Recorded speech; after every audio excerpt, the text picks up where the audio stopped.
Welcome to Lift Your Future, a podcast that teaches you coping skills through stories, methods, and proven techniques to improve relationships and outcomes in your personal and professional life. I'm Nicole WINKLER, a licensed therapist and executive coach. On this podcast, we'll share relatable life experiences designed to help you grow. I will provide easy, practical ways to develop thoughts, feelings, and behaviors to impact your life, both personally and professionally. My goal is simple: to help you lift your future. Welcome back to Lift Your Future. Today, we're going to talk about fitness, nutrition, mental health, and mindset.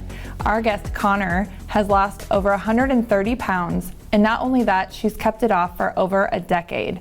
We are so excited to have her today. Well, welcome, Conner. I'm so excited to have you on. Thank you. Thank you for having me. This is so fun. Yeah. So I don't know where you want to start, so I'll just kind of let you have the floor.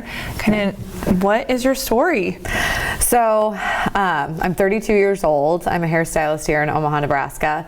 And really what I've been working on kind of my whole life. I grew up here, and all growing up, I was overweight. At my highest, I was 271 pounds, and I was 18 when I was that weight. And then that summer, I decided to lose I lost 70 pounds that summer, but in total, I lost 130 pounds over the course of a year. But for me, being overweight my whole life, I think there has to be a complete change of life, a complete change of lifestyle. And so since losing that weight, I've been able to share my story with anyone who will listen, really, on how I did it, who I sought help from, and that kind of thing. But my biggest thing losing that weight was figuring out like my triggers, and anything that made me turn to food for comfort, and then figuring out how to fix those things, because honestly, it's about happiness. It's not about weight loss. So now I've lost 130 pounds, and I've kept it off now for, besides my pregnancy. Well, I hope. I've kept it off for 12 years.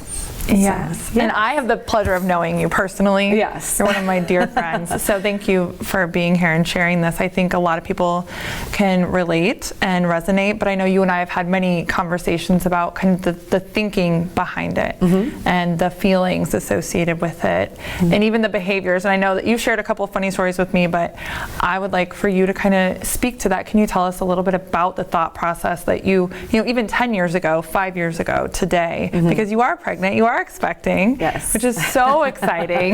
And you look amazing. You're what, 7 months? 7 months, yeah. 7 months? Yep. Oh my gosh. I cannot wait to meet her. But, kind of, has your thinking changed throughout your 20s and into your 30s? And additionally, with being pregnant, how has that changed? So at the start of my weight loss journey, I was coming back from my freshman year of college, and I was kind of sick. I've always said, it's kind of cliche, but to say I was sick and tired of being sick and tired. And I kind of looked myself in the mirror and said, I got to change. I have to change now. And so can I interrupt you really quick? Change what? I have to change my life. Okay. If I'm going to have a happy life, have the life that I've always wanted, I'm going to have to make a conscious decision to change habits, change my thought process. Growing up overweight, you're bullied by lots of people, it happens, but really changing the narrative that I have for myself. And so how do you do that? How does one even start to do that? My biggest thing, because I had tried all the weight loss, diets and the pills and the programs and you name it, I've tried it. And I knew as a child, as in your teens and yes. Yeah, I was in Weight Watchers when I was in 3rd grade, so I never even knew what it was like to be healthy. And so I knew that if this was going to be a complete change of lifestyle, it needed to be healthy, consistent, and keep it going. You know what I mean? Yeah. Like what is going to... Something you could sustain for a long period of time. Exactly. So I met with a nutritionist and a trainer, And with the nutritionist, I said, just teach me how to eat, because all these programs tell you what to eat, but they never sit down and teach you about the nutrition of what you're putting in your body, the proteins, fats, and carbs that you're putting into your body. And they just say, well, eat this bar and you'll be skinny. And I'm not that dumb. You know what I mean? Like, don't tell me what to do. Yes. I want to do my own how. Exactly. And I everyone knows chicken and broccoli are healthy. You know what I mean? It's duh. But I want to know why I should put certain foods in my body and that kind of thing. So she sat me down. She taught me how to read the back of a label. Stay away from these two things because of this reason. Stay away from processed foods because of this reason. And then with the trainer, he basically just kicked my butt, which was awesome because I needed that. I was 19 at the time. I had, worked out. I'd always been athletic growing up, even though I was overweight. I played sports. I've always been athletic, but for me it was, now it's, I'm not playing sports. I'm not in school anymore to do those things. So how do I transition to a healthy lifestyle, active lifestyle? And so we worked a lot on high intensity interval training type of things, boxing, that kind of thing. And he told me, I was so committed to losing weight that summer. He said that he would commit to me 6 days a week, but I had to show up 6 days a week. And I think for in that aspect, he believed in me. Yes. Which a lot of times when you're on your weight loss journey, it takes one person to believe in you to really change everything. And so he really, really believed in me. And so that summer I lost 70 pounds in 3 months. Wow. And it really was more importantly for me, it was, if I can do this, what else am I capable of? And I remember at the end of the summer, my dad saying to me, you're actually going to do this time, aren't you? And I was like, I'm doing it. I'm still to this day doing it. Yes. It's never done. And especially when you're addicted to food, which I definitely am, it's never over. You never just oh, now I'm healthy and, it's gone. And I don't want that anymore. Exactly. No, I still definitely love sugar and all those good things, but now it has to be a balance. So for me, that transition was really empowering. And it was never let's see how much weight I can lose. It was more I just want to be happy. Yes. And what is it going to look like for me to be happy? And so after I lost... And feel happy. Yes. Not just for losing weight and then you're still unhappy. No, exactly. And I think that's a tough transition too, because at what point are you allowed to be happy? I think is a lot of... And you realize losing weight that you're just okay, it's okay to be in the process and still love yourself through it. Yes. Because if you don't find the love in the process, you're going to gain it back. If you're on a starvation type of thing, you're going to gain it back, right? Because that's not sustainable, like we said. It's not. So for me, it was figuring out the balance. Kind of finding yourself too along the way. Oh, for sure. For sure. Because when you're overweight, you're defined as that. People define you as that. And so it was hard because I knew I was a good person. I knew, I had a lot more to offer in this world than my weight. But unfortunately, when you're that overweight, people see only that, So for me, it was definitely a journey of loving who I was and how capable I was, how capable my body was of doing these exercises and that kind of thing that got me to where I am now. Yeah. So it was definitely an evolution, and kind of going through it was fun. It made me who I am today. So, yeah.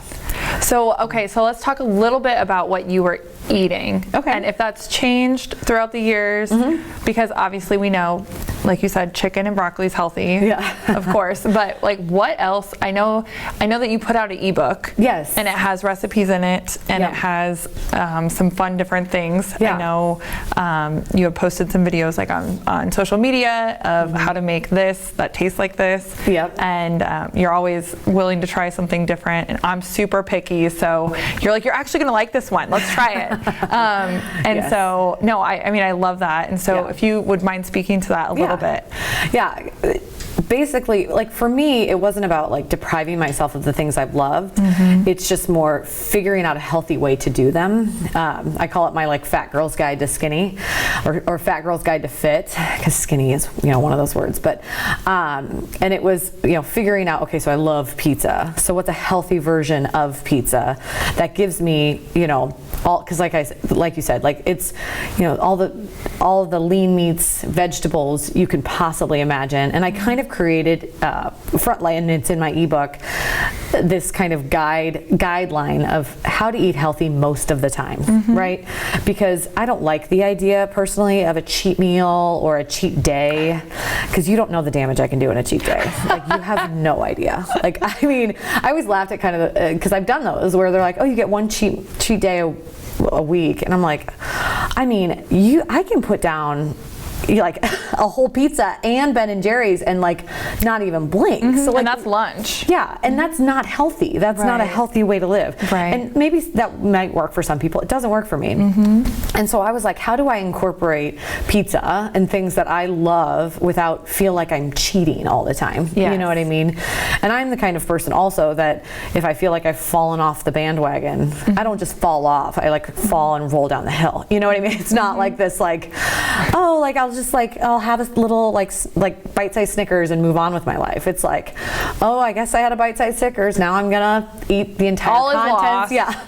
The entire contents of my fridge. And so, you know, the recipes that are in that ebook are just, again, guidelines of like, okay, so you're craving a pizza, or you're craving a root beer float. Like, let's make a protein version of a root beer float. Let's make, you know, with vanilla protein and maybe some diet root beer. And again, is diet root beer the healthiest thing on the planet? No, but it's all about balance. Like you got to figure out a way to like have some of those things and still maintain what you want to, whatever your goal is, or to lose, or that kind of thing. Because for me, you know, not being pregnant, it was about maintaining, you know what I mean? After I got to where I felt good about myself, felt, you know, healthy, then it was finding the routine of eating healthy and that kind of thing. So, you know, and I give myself very specific rules, I guess you could say, to live by. You know, if I'm going to go out to eat, I just eat, you know, a bag of steamed vegetables before I go. I can order whatever I want, but I'm going to eat that bag of steamed vegetables before I go, because 9 times out of 10, if I get somewhere and I've already eaten that, I don't want to go for the big, you know, mac and cheese, whatever, which I would normally love to get. I'm like, okay, I'm kind of full, so I'll just get, you know, something smaller, or I won't eat as much of whatever I'm ordering, that kind of thing. So that's a great strategy. Yes, you know, and those little things that add up, you know, it's all about the daily, you know, the hourly decisions that you make that create consistency in your life and get you to the goals you want to be at. Because, I mean, you can't think to yourself, I have to lose 130 pounds, you know, because that's so daunting to think about. Yeah, so overwhelming. Where do you even start? Exactly. And this is a life thing, you know, so when someone says like, oh, I cheated, like, I'm like, I mean, this is life, you know what I mean? We're training for life here. So it's not like, oh, I'm on this diet, you know, so I can't go out with my friends, or I can't have this because it's not on my diet. I'm like, God, it's life though. You know, like, do you want a margarita? Because I do. Like, you know what I mean? So like, have it and move on with your life and get back to what you want, you know, right after. You know, it's all about that balance. So yeah, and I hear a little bit in there, don't shame spiral. No. Like if you make a bad choice, okay, that was one bad choice. That doesn't equate to the whole day or the whole week or the whole month or the whole year. Yeah, and I don't even think it's a bad choice, honestly. Like I try not to think that way, because when I did think that way, I would spiral down. Okay. I just think of it like, okay, last night, like I didn't really eat great. You know what I mean? So today I'm right back on my my healthy, you know, normal, you know, eating. And I don't use the scale all the time, because and sometimes that's the best way people want to measure, and that's fine. But like, I don't like to do that. Now that I've lost the weight, I'm like, I feel good. I'll just get right back on and everything will even out, and it always does, you know. Yes. So yeah. You have years of data. Yes. To prove that, which is incredible, truly. For sure. I don't know the number of people or percentage, but the majority of people that have lost significant amount of weight have gained it back. Yeah, I think it's something ridiculous. Like 95% of people who lose over 30 pounds end up gaining it back. Wow. And I feel like a lot of it is because they address the weight issue, but they don't address why they gained it in the first place. And that inner work. That inner work that I've touched on. Like, you can't just there's a reason that you have maybe gained this weight, whether it's complacency, whether it's unhappiness, whatever it is. Another thing that I hear a lot in the diet industry is find your why.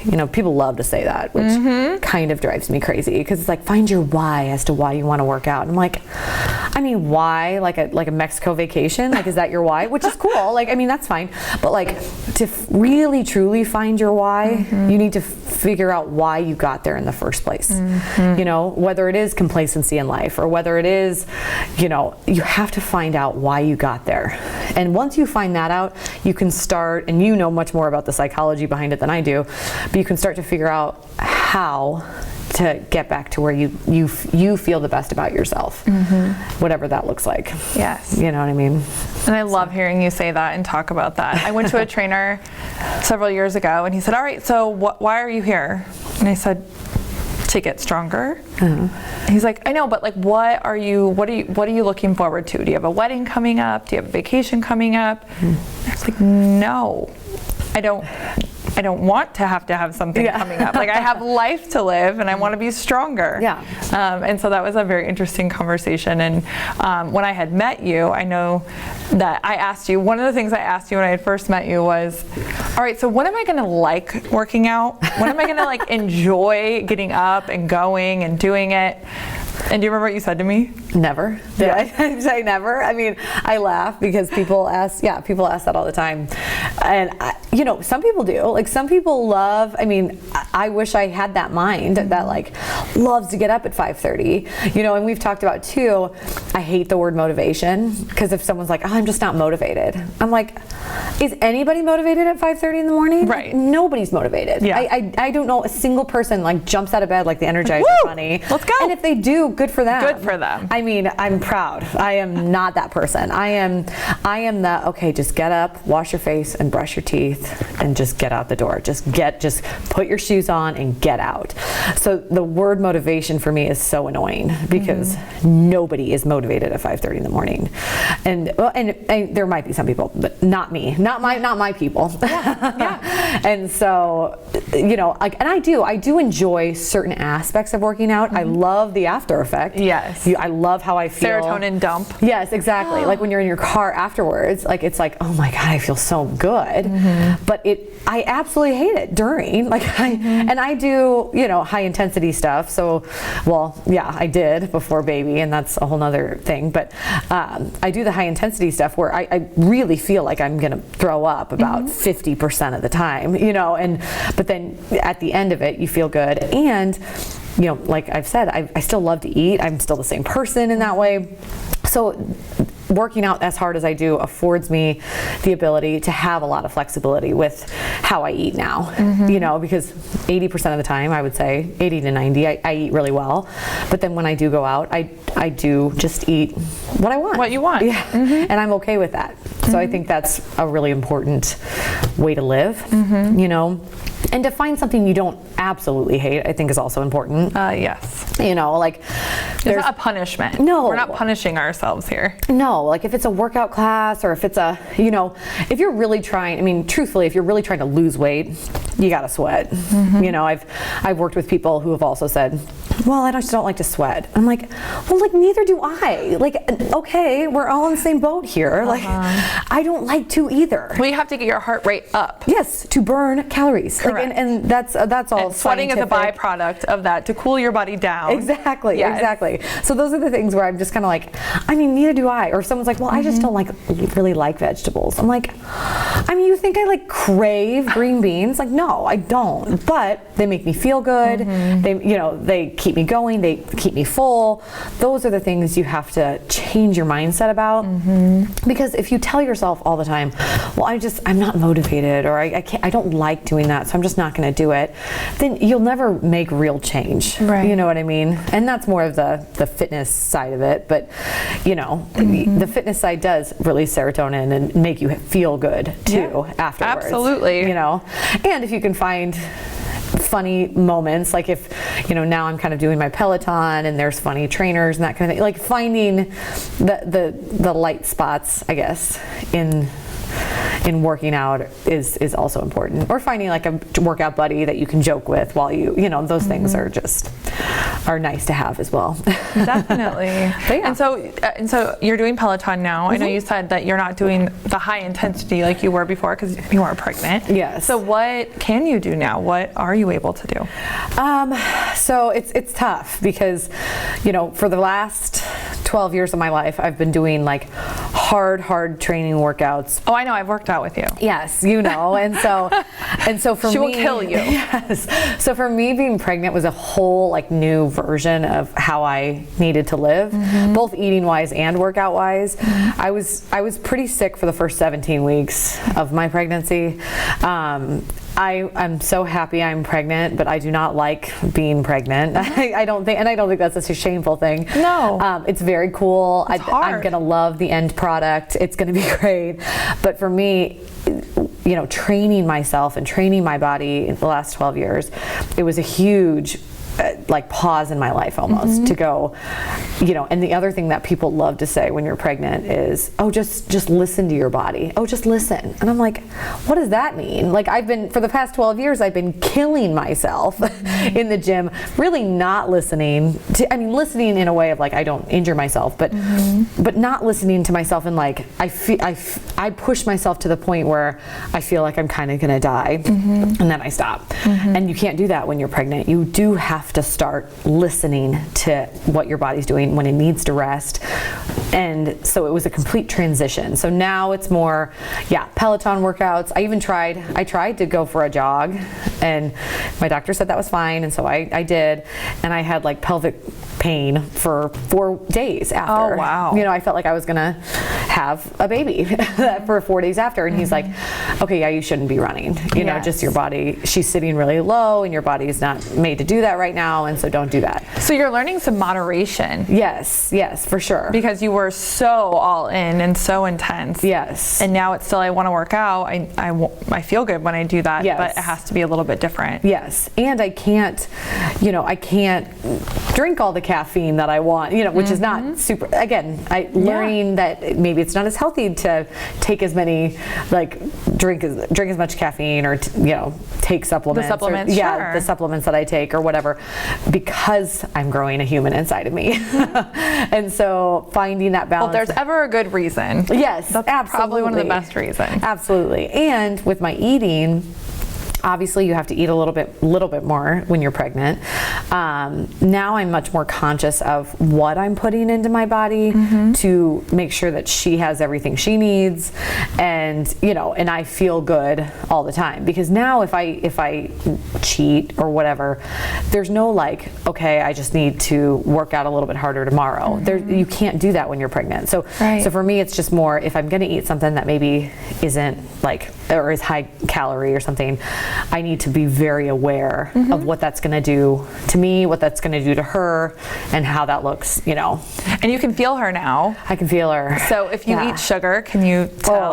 Oh yeah. Anything with a little bit of like kick or like spice, she gets going, which is cool. I mean, that's fun. I always found that very interesting. Oh yeah. If I drank orange juice or had an Oreo. Yes. Oh yeah. Like just crazy moving around in there. Yes, it's cool. That kind of stuff is very, very cool. But it's a huge adjustment because I'm constantly thinking about her and what I'm doing to affect her, because I mean I'm her only barrier to the real world, and I'm her only nutrient source. So and will be for a while. Yes. So and staying healthy. Yes. In that same token, making sure you stay healthy in mind, body, and all of that. So and through cravings, and all that stuff. So what are your cravings? I have to know. Oh Lord, all the cravings that I had before, but now it's like I fixate on them. So like sugar has always been my downfall. Except chocolate. Don't like chocolate. But my problem is all the healthy food I was eating, like chicken and vegetables and lettuce and all these things, made me physically ill if I had them my first 17 weeks. And so like I really didn't know what to eat, because that's what I'd been eating for the last 12 years, and so for me, at one point I thought it was all in my head. I'm like, you know what, I just need to power through it. I need to eat chicken. Because you're a mindset person. Yes. Like you're very big on mindset. Like think it, believe it, don't tell yourself that you can't. Exactly. Tell yourself you can and do it. Exactly. And so like there was a moment where I was like, okay, I'm just gonna make a salad with grilled chicken on top. That's always what I eat, like for lunch. And I threw it all up, and I was like, okay, maybe it's not in my head.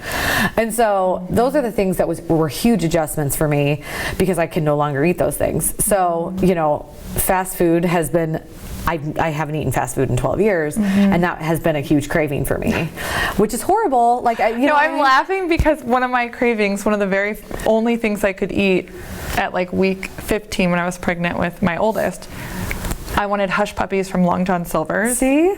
And my husband looked at me like I was absolutely crazy, because I had never had a hush puppy from Long John Silver's. I mean, it had been over a decade at least at that point, more than that. And I was like, that's literally the only thing I think that I can keep down. Well, but it's weird. Cravings are so, they're a whole new beast. And it was Runza. I mean, I've told you that, but Runza for me, and if you're not from the Midwest, people don't know what Runza is, but it's basically like a hot pocket of goodness. It's so good. And like all I want is a Runza. And I fixate on it. And then like my poor husband was like, well, let's get Runza today. And I'm like, stop egging me on. Like I'm just trying to be healthy today. But those are the things that you have to like adjust to, and figure out. You're not gonna have like 4 Runzas in one day. No, you have to like maybe fill that craving, but then that's it, and you have to figure out ways, and trust your body, listen to your body, which I think is so interesting to do now. But you have been doing that, and you've had some successes with that as well. For sure. And now that I am not as sick, as nauseous all the time, I'm definitely better about eating. Now I can eat chicken again. I can eat lettuce again. Those things had to be incorporated back in, or didn't have to, but I want to. You chose to. Yes, exactly. Sure. Because I don't want to blow up like a balloon and then have to feel like I'm starting from square one, after I have her. So, yeah. So have there been any triggering points for you, like reminding you of your past as you go through this journey? And I ask because being pregnant, you are going to gain a little bit of weight. Yeah. And so I was just curious, has there been any triggering moments for you? Oh, for sure. For sure there has. And how have you worked through those? Yeah. There's definitely been triggering moments, because for the last 12 years, I don't try to fixate on the scale, because it's always been a trigger for me. Yeah. But they weigh you every time you go to the doctor. I was gonna say they weigh you every time you walk in, every month, and now it's gonna be every 2 weeks here coming up, and it's hugely triggering, because I kind of always told myself I didn't want to get over. Once I went below 200 pounds, I never wanted to see that number again. And so it's scary as you climb, because I told myself I would never be at that number again.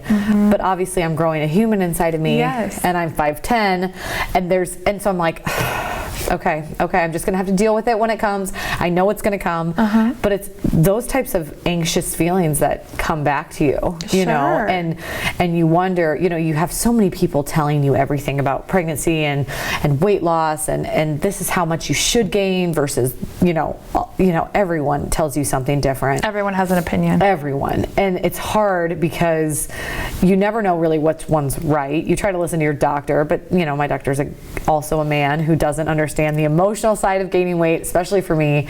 He knows my story, and so he knows that he's like, you'll lose weight. I'm not worried about you, It's just it's a more sensitive sensitive subject for you. Yeah, and not feeling, and this is an emotional side, my husband's been fabulous about like giving me encouragement and telling me I look pretty, but it's hard. You better. Well, yeah, you know, but but it's hard because when you are gaining weight, your body changes. You look in the mirror and you're like, for me, I remember what this body looks like, and I don't want to ever get there again. But I'm growing a human inside me, and it's really cool, and I'm happy, you know, that she's healthy and all these things, you know. And so, and my husband and I are not small people, so she is going to be probably a fairly large baby, you know. And so it's just a lot to kind of take in and deal with. But you just have to just keep doing what you know is right for her, for me, and trust the process of all of this. Yes. You know, my sister has gone through pregnancy, and she's had difficulties through her pregnancies too, and so seeing her go through those and knowing that we're of the same genetic makeup, you know, you're hyper aware, of course, of all those things. So I think for me, it's just, you have to just trust the process, even when you're looking in the mirror and seeing your body grow. It's like, okay, it's gonna be okay. It's gonna be okay. It's gonna be all right. I'm doing it all for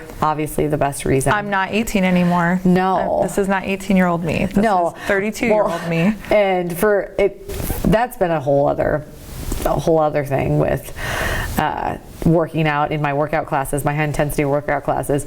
Your body does age, you know, and you do have to evolve your workouts, evolve how you think about working out and eating and all that stuff too. And so being 32, we're not 18 anymore. No. We can't run like a gazelle at 12 miles an hour on the treadmill. These girls, I'm like, I'm happy for them, but my knee hurts just watching it. Like, I'm like, gosh, and now like I never really thought I'd be like complaining about my hips, but I'm like, here I am. I use arthritis cream. Exactly. Twice a day. Some icy hot, like, right? Oh, it's horrible, but you're great. right. But that's also listening to your body, knowing your limitations. I know we both share a love of Cody Rigsby rides on Peloton. So thank you, Cody. Yeah, we love him. For that, he's hysterical, and that's what helps get me through it, right? Yes. And I think you were talking about that earlier, like whatever's going to help get me through the workout that's not high intensity for you right now. Exactly. And figuring out what will work as your body changes, I think is really important as well. Yeah. So, and you evolve, and I think in the beginning of my weight loss journey, it was, let's try to get this weight off, you know, like let's try to get healthy, get this weight off, do these things. But then as time has gone on, it's like, okay, what about mobility?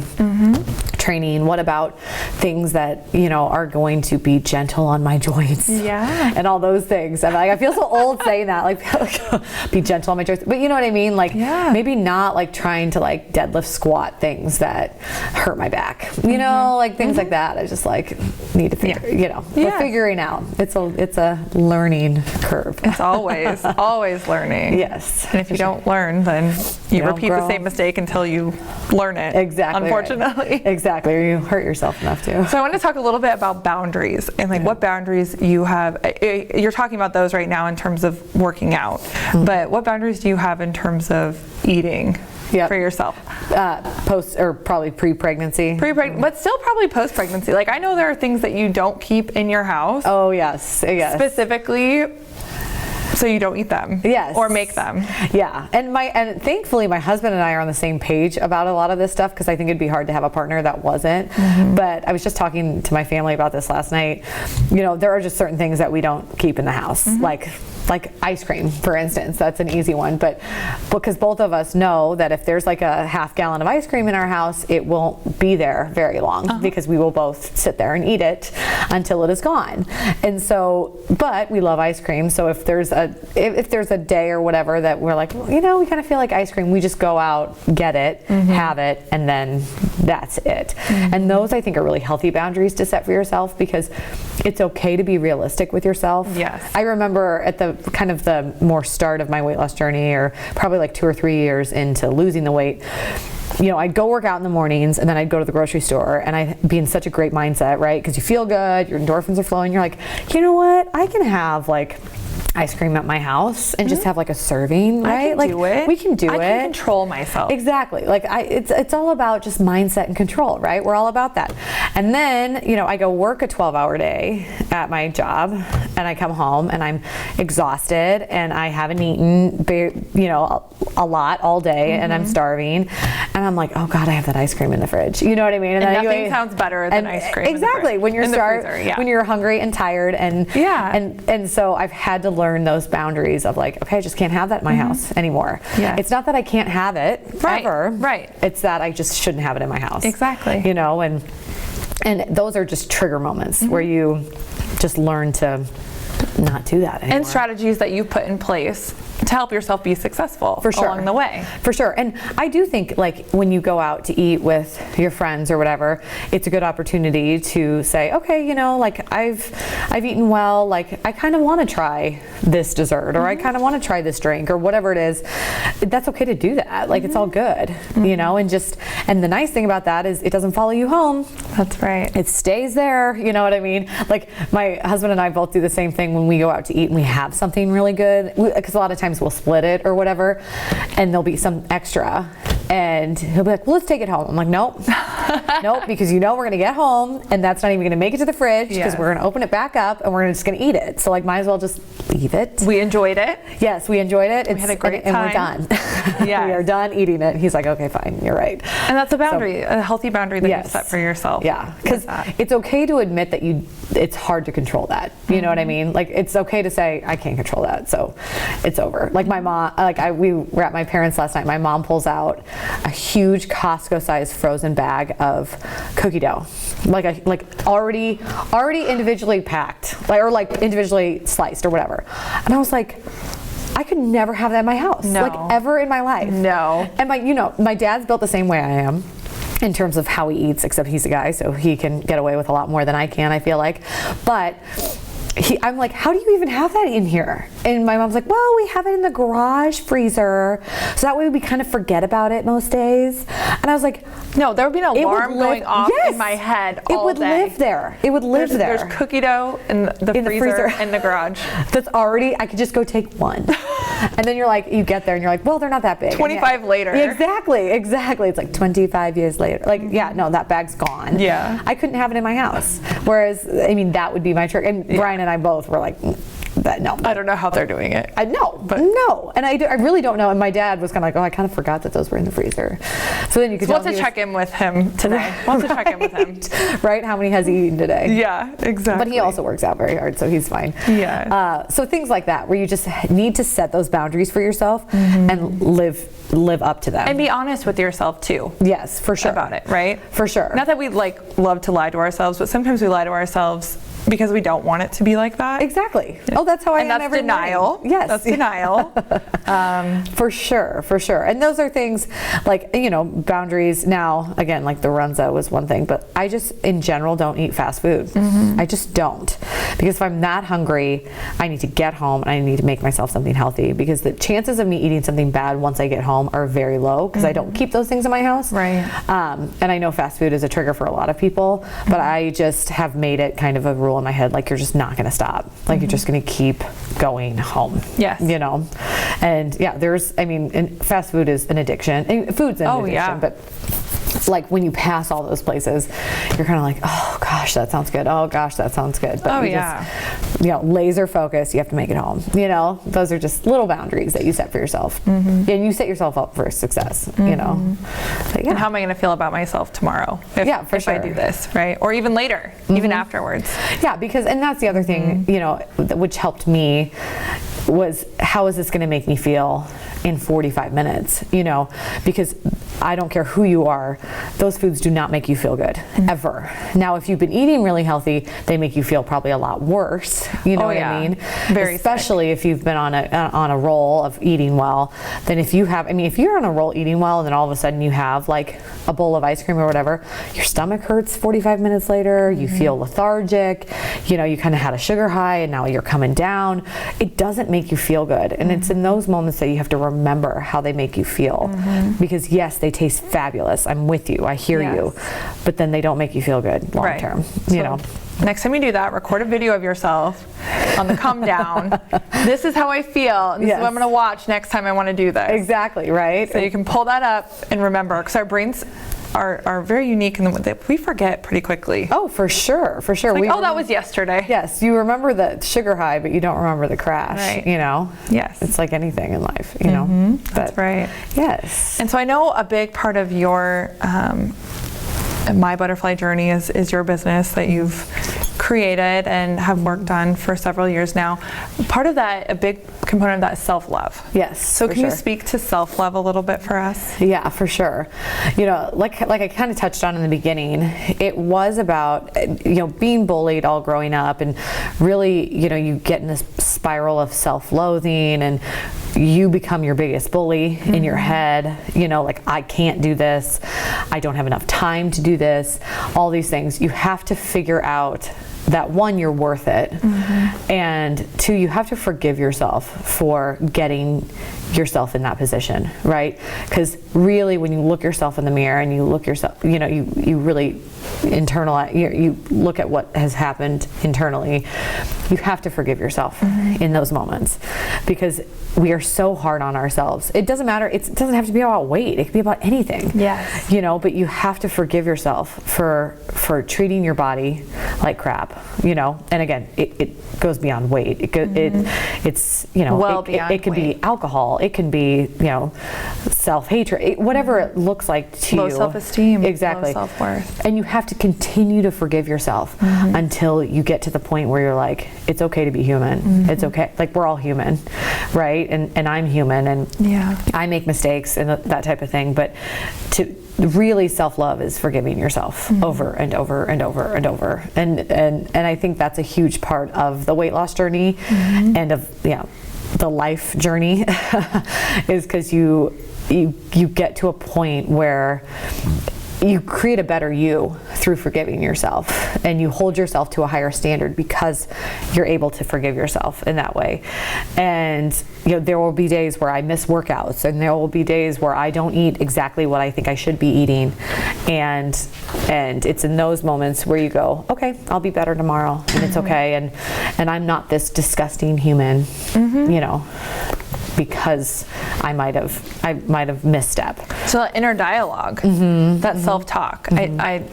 Self-talk is really important. What we tell ourselves is very, very important. Yeah, what we tell ourselves and what we watch, what we listen to, you know, like what we surround ourselves with, you know, because I've even said this to my husband in the past, you know, if we surround ourselves with friends that aren't healthy, whether it be in their own relationships or in their own, you know, fitness life, you know, workout. If we continue to surround ourselves with people that don't value those things, then that is who we become. Correct. You know, and if you're, I know it sounds really cliche because you hear it from everyone that has been successful in their life, but if you're reading motivational books and you're listening to motivational podcasts and you're working out with motivational people, you will yourself become those types of things.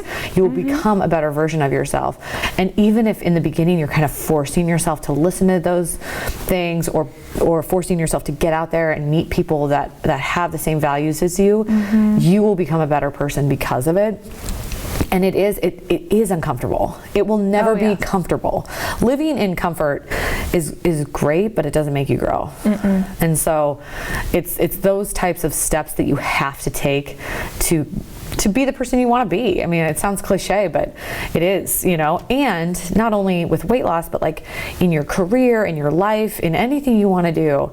If you continue to push yourself, you'll become a better person. Yes. That's how it is. Yes. You know what I mean? You have to challenge yourself to grow. Yes. If you invest in the stock market now, chances of you making a ton of money in 30 years, 40 years, is pretty high, depending on what you do. Depending on the stocks. But yeah, exactly. I mean, that's the whole point of investing. Exactly. Right? But it's the same thing with investing in yourself. Of course. If you're investing, you know, good podcasts and good books and good, you know, all these things, good people around you, you are going to be better. better. Like it's not rocket science, you know? Yeah. And so that's what, you know, in the beginning of my fitness journey, that's what I made a conscious decision to do, you know, because I think the other problem is when you try to do like a program, like a weight loss program, anyone can do a weight loss program, and really any weight loss program will work if you work it, but it doesn't give you long-term benefits if you're not working on yourself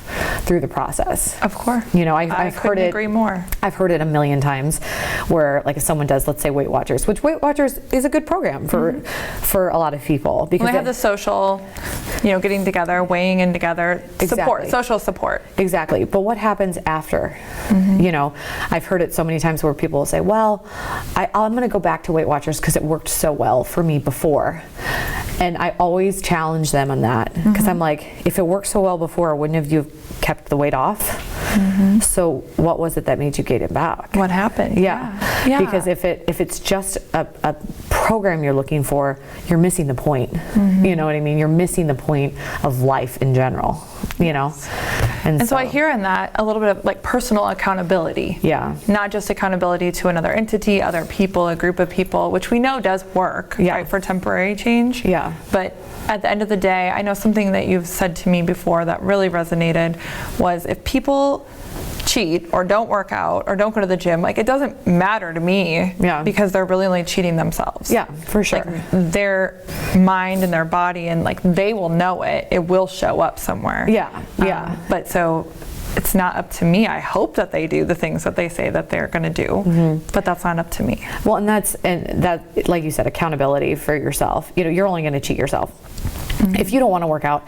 And I've worked with people, you know, on their weight loss journeys and fitness journeys, and I can give you everything I know. I can tell you everything I know about weight loss, but it's up to you to do it. And that's I think the most beautiful part about it. You get to decide exactly how you're going to live this, you know? And if you don't want to do it, then you don't have to. It's not but at the end of the day, you look yourself in the mirror. You know, we get one life here, and how do you want to live it is kind of what you have to ask yourself every single day. And there will be off days, of course. You know, like there always are, you know, and especially, I mean, being pregnant now, I have more off days than, gosh, I don't even know what to do with. But making that conscious decision to wake up and have a good day is the first step. That was yesterday. Exactly. It's the first step. So you just have to get there. I mean, and nobody can make you do it but yourself. I can't make you do it. You can't make me do it. You know what I mean? And I think that's the cool thing about it. But yeah. I love it. Well, thank you so much for being on today. Of course. I apprise your wealth of knowledge and wisdom. And I just appreciate you. Oh, thank you. Thank you. I loved it. I love it. Long chat.